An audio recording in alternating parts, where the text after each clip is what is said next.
The taxi violence that is taking place in the Western Cape. The Premier Alan Winde is now calling for more soldiers to be deployed to ensure the safety of commuters. More than 20 people have been killed in recent shooting between rival groups. The Premier joins us now. Of course, when we're looking at the overall numbers of people that have been killed in taxi-related violence over this year, Premier Winde, that number is increasing by the day, and unfortunately the casualties from this violence it's really an incredible figure. Absolutely. Thank you and good evening. I mean it's nearing the number of 80 this year already. Violence, taxi organization against taxi organization, or one business against another business. It's really distressing. And then, as we saw last week, it started spilling over not only between the taxi industry themselves, but also, our commuters, our innocent bystanders, the citizens. So we started seeing, stray bullets in the taxi violence starting to affect citizens. And of course, we also saw it not only in the taxi industry, we saw it in the bus industry. We saw a couple of buses being targeted. One of our bus drivers got shot in the face. Luckily, he's okay. I checked again today with him in hospital. He got shot in the jaw. And of course, we saw yesterday, last week, we also saw a lady with two of her children getting injured, and luckily they're okay. But still, absolutely unacceptable. You can't sort out a problem between two businesses using gangster and thug type tactics. That's absolutely unacceptable. So luckily we had a heightened level of law enforcement in the area, and I must say that General Patakile, our provincial commissioner, has been outstanding, and corralling the forces and making sure that we're deploying full and maximum force to the affected areas, the hotspot areas where this taxi violence has been rearing its head. We deployed, luckily already had some military help as well, adding to the policing capabilities. And then I asked yesterday as well, could we increase that? So hopefully we'll see a little bit more of the military also deployed to help bolster the policing operations, making sure we've got vehicles to patrol alongside and even convoy with some of our buses. We saw 2 days ago with the taxis, they're not operating in much of the city of Cape Town. We saw that many people couldn't get home. It really was terrible. And the bus drivers themselves, and I don't blame them, were really scared, of course, and our citizens. And I've got to make sure that our citizens are safe. I saw yesterday much better in the operations, but of course, a lot of areas that taxi operations were really cut right back. And good to see that the trains and buses are now picking up. Just got a report back now. We're back up to 60% of the bus proportion in public transport. The rail system also has been affected by COVID, but also through the strikes or the non-existent taxi transport. But we've also managed to increase some of those train sets too. So we need to operate safe, effective public transport while we're trying to find a solution for these warring taxi businesses. The provincial government has on numerous occasions tried to provide an environment where mediation can take place between Codeta and CATA. Why have these efforts failed? You see, obviously we're not the negotiators. They are negotiating between each other. They have root issues between each other. And so, as you say, our department has created an environment where we said, we will give you the place. We will also, you choose an agreed upon mediator, and we get a mediator. Last week, we even got to the stage where there was a truce agreed to. They would not use violence, but unfortunately, that didn't even last a day, and there was already a shooting between the two warring factions. The minister is here again today, the national minister, as well as our MEC and our department, creating this environment. They are back at the table at least. And I've just got a message before this interview. I just checked to see how far they were, and they are still in discussion.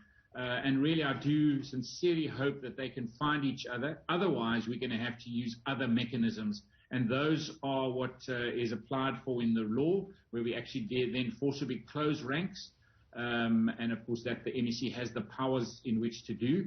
And of course we've got the extra policing, and I'm very glad to say so far today no incidents. So the policing seems to be helping, and I'm grateful for that, because I have to make sure that our passengers are safe. From a legislative framework, when it comes to these permits and the routes that are being contested here, has that been clearly set out in terms of which association is given permission to operate where? So from the governance point of view, are there no loopholes that are creating room for this conflict to actually take place?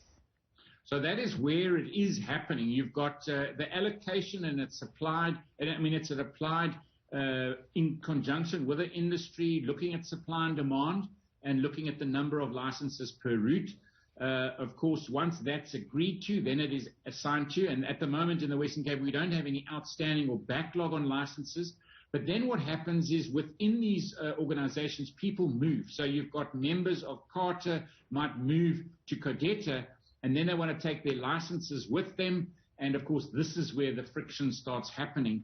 And, there's agreement initially, but then when people start changing membership between the organizations, the friction starts to develop. And that's why we have to then start looking at other mechanisms. I'm also now having a look at saying, can we apply some of the rules that were applied, say, for example, in Gauteng, where you actually disband some of these organizations? We're applying to the courts as whether we can do that. We will also look at now rewriting regulation, because, this is not something that's just happened now. It happens over time. It happens when there are elections of leadership. We've also had leadership issues with the two organizations. One organization lost one of its leaders at the end of last year. They unfortunately passed away.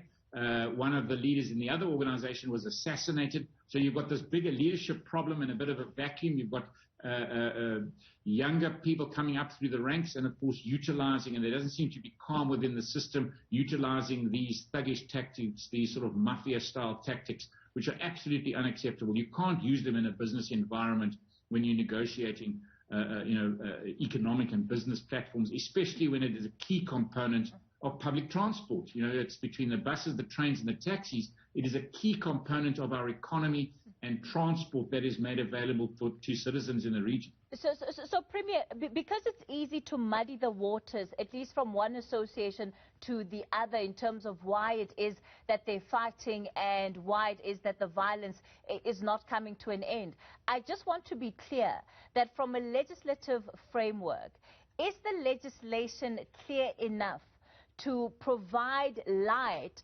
even in the context of these negotiations, about what the right thing to happen should be, especially when it comes to how many members of CARTA or CODETA can be operating along any of the routes that they're contesting about now, that they're fighting over rather right now?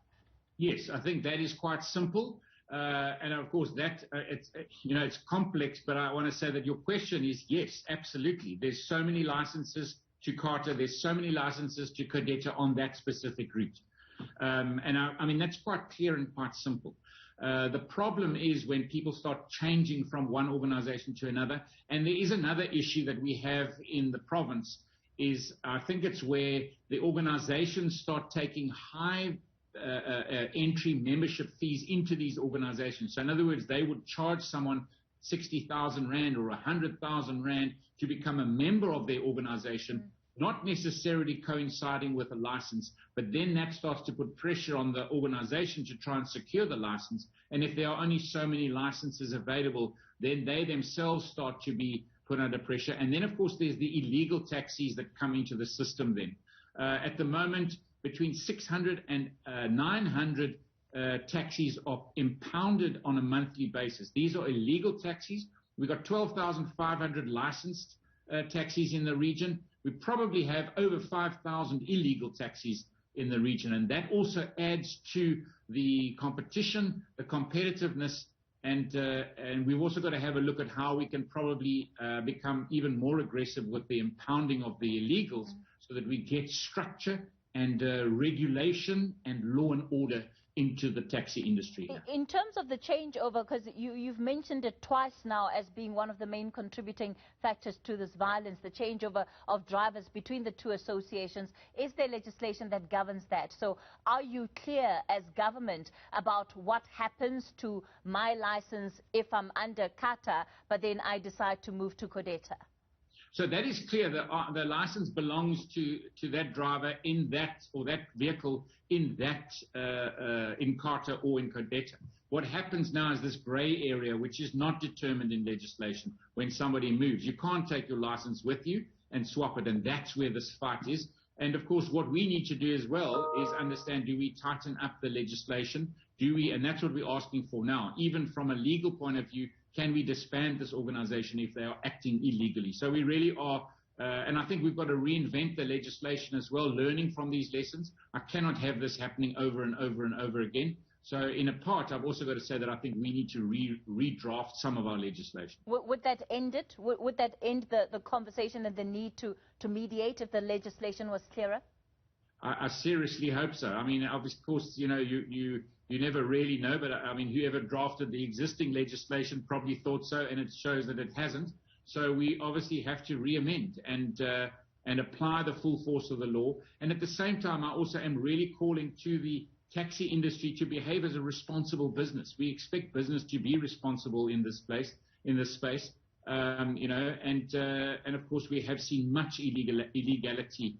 You know, this thuggish type, mafia type behavior where you start using a gun as opposed to regulation. That just cannot happen. This illegal activity cannot happen. We've got 11 arrests already. I hope there's more. I've said to the provincial commissioner, our intelligence must give us the detail. We need not only those that are pulling the trigger, I need those who are giving the orders, and we need to restore law and order in the system. We cannot afford to have a taxi dispute affecting the lives of so many people in our region.